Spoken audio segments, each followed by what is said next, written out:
আসসালামু আলাইকুম।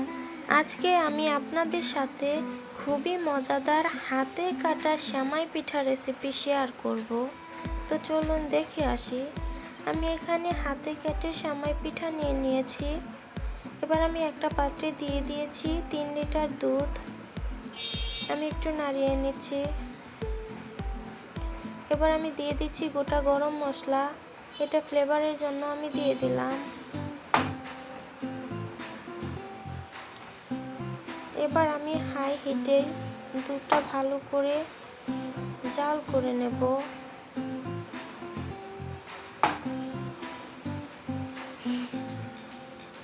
যখন দুধটা ফুটতে শুরু করবে আমি তখনই দিয়ে দেব মিঠাই।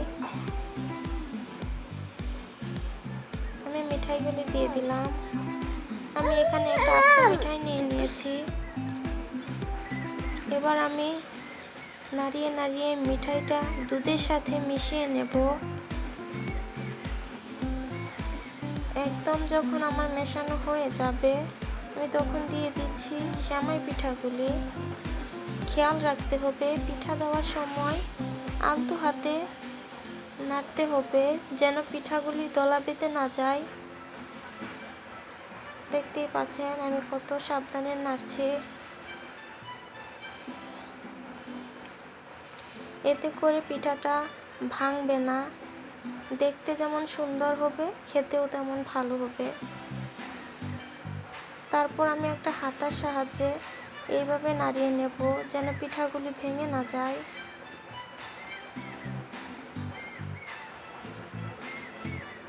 এভাবে আমি 20 মিনিট কুক করে নেব পিঠাটা।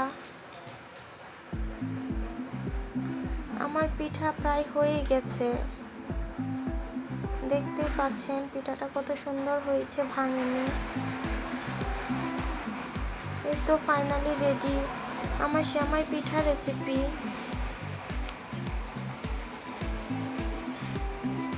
দেখতেই পাচ্ছেন এর ঘনত্বটা কত সুন্দর হয়েছে।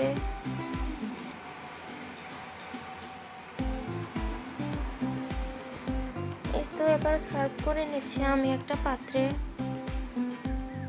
আপনাদের কাছে ভালো লেগে থাকলে লাইক, কমেন্টস, শেয়ার করতে ভুলবেন না। আর অবশ্যই চ্যানেলটাকে সাবস্ক্রাইব করে দেবেন প্লিজ। এরকম নিত্য নতুন ভিডিও দেখতে পাশেই থাকুন। আল্লাহ হাফেজ।